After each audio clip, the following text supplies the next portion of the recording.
Absolute Power Ground Zero came out last week, and it's a one shot that is sort of sets up Absolute Power, the 4 issue miniseries that came out this week. Um, and it was $4.99. I bought it at my local comic shop. As you can see, there's a lot of different creators on it. Um, and I don't know if it's a really necessary comic, but the reason I got it, I wasn't planning to buy it. But the thing is, I've been following the Suicide Squad Dream Team series. And the reason I'm following the Suicide Dream Queen series, which ended, it was a 4 issue miniseries that ended recently. So it's Countdown to Absolute Power. The reason I was reading that was because I like the character Dreamer, who I first came across in the Titans Beast World Tour Metropolis one shot. That was part of the whole Beast World thing. And I actually subscribed to that one, and you see Dreamer is on the cover there. I had no idea who the character was, knew nothing about her, but I thought, well, that's a cool looking character. And I think I might have got it because Power Girl was in it, and I've been subscribing to Power Girl in this one shot. So I might as well break down the history of Dreamer while we're talking about all this. So I got this later on in a dollar box, the dynamic debut of Dreamer, although she actually first appeared in a Pride one shot before that. Dreamer apparently was in one of the DC TV series, the WB or whatever it is. I forget which one, because I don't watch any of those series. Supergirl, maybe. So this is the Superman Son of Kal-El from a year or so ago. And you can see Dreamer is there. Written by Nicole Maines, co-written by Nicole Maines, who is the actress who plays Dreamer on the TV show. Now, the thing is, Dreamer is that she's the first trans superhero who is written by Nicole Maines, who is a transgender writer. So that is like a very interesting thing, because it's sort of like own voices, I guess. It's like you have a trans character written by a trans writer, so you may have more of a sense of authenticity to the character. Plus, she's the person who plays the character on TV. Let's see if there's any more of the character. There's Dreamer. And that's Nicole Maines. So, very cool. So, like I said, then there was this Titans Beast World thing, Tour Metropolis. There were all these different one-shots. So I had gotten it because Power Girl was in it. And then there was Dreamer was in this, one of the stories in this issue. There she is right there. And then, let's see, in the story, maybe it was at the,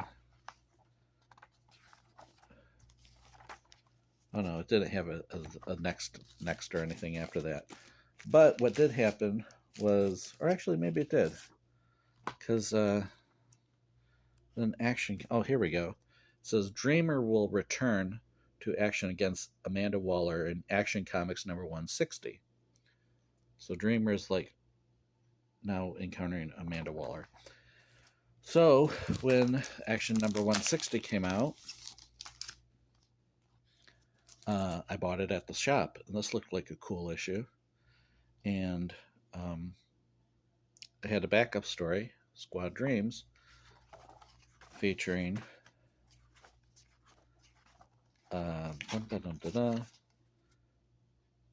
written by Nicole Maines. Whoops, it says up there at the top. So you had Amanda Waller, and you had Dreamer, and this sort of sets up how Dreamer gets sucked into the Suicide Squad thing and Amanda Waller's whole deal. So then it said, next, Dreamer will return next year, but who's in the Dream Team? So I thought, well, cool, that's something I've been following this character now. And So I'm not a fan of things like Suicide Squad. You know, I've never been interested in Suicide Squad. But I went ahead and got a subscription to Suicide Squad Dream Team because decided I was following this character, and I really liked the art in it too. Eddie Barrows is the artist, and it was written by Nicole Maines, the actress who plays Dreamer. There's the credits. So I'm enjoying the series, Suicide Squad Dream Team. You know, I got all the issues as they came out, and then this was the last one here. Whoops, this one was the last one. And at the end of it, you know, I figured there would be some sort of conclusion. In a way, there really wasn't, because it said on the very last panel, to be continued in Absolute Power Ground Zero on sale in 2 weeks. So I was like, oh, well, I got to get Absolute Power Ground Zero then, I guess, because, you know, it's going to be the rest of the story. Now, the thing is, I had already gotten in May 4th, I think it was, the free comic book day Absolute Power Special Edition. I think I showed this in my video that shows the free comic book day stuff I got. And so Dreamer was in that too, along with Amanda Waller and all those Suicide Squad characters. There's Dreamer in there. So, Absolute Power Ground Zero. I happened to look online. There's a website called Comics Now, COMIXNOW.com, that I go to every week that has previews of all the DC comics that are coming out each week. So I looked at the preview for it, and sure enough, Dreamer was in the in one of the stories. Now, there's actually an anthology, so there's 3 different stories in it about the 3 different villains that are sort of form the basis of this Absolute Power summer event that DC is doing. So this picks up from where Suicide Squad Dream Team left off, and now this is written by Nicole Maines and Mark Waid, it says according to the credits, although it's not really clear who did what. Like, did they each write different pages or what, you know, or did one plot the other script, you know, who knows. But now the artwork on this I thought was a little bland, especially compared to Eddie Barrows. It was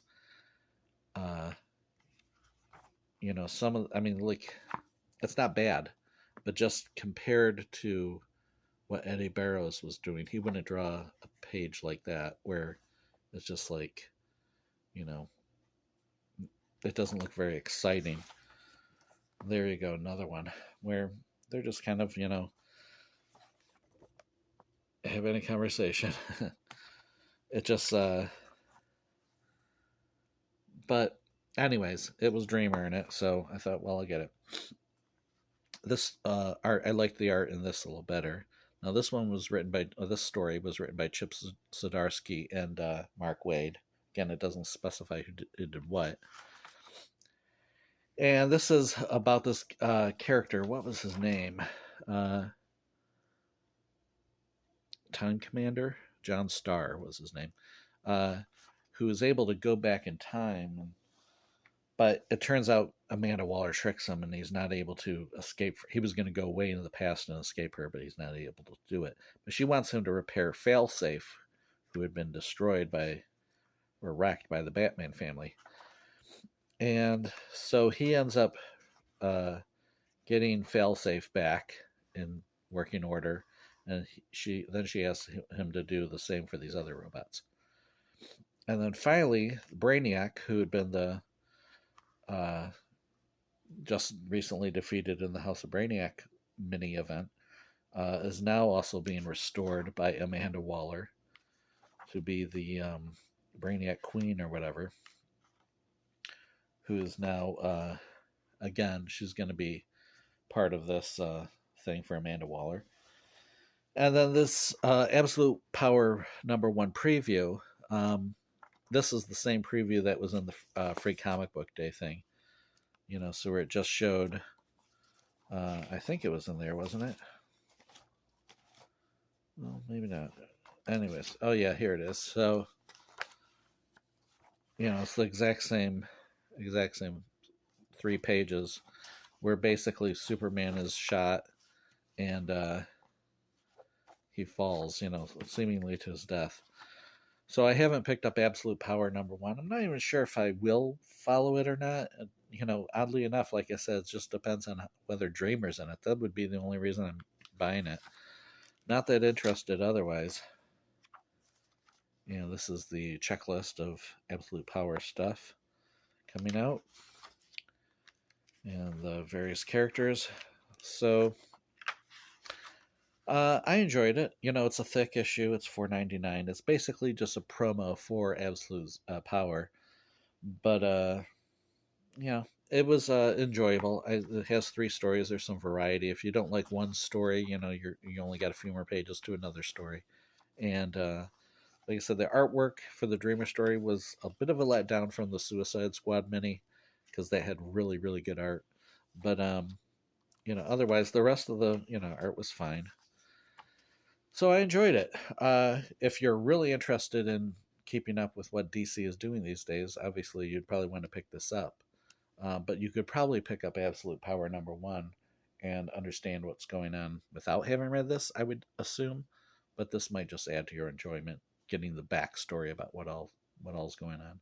So yeah, I enjoyed it. It's I'm interested to see what the future holds for Dreamer, though. Actually, it'd be nice if she got her own comic or something. Anyways, so that's it for me. Thanks for watching.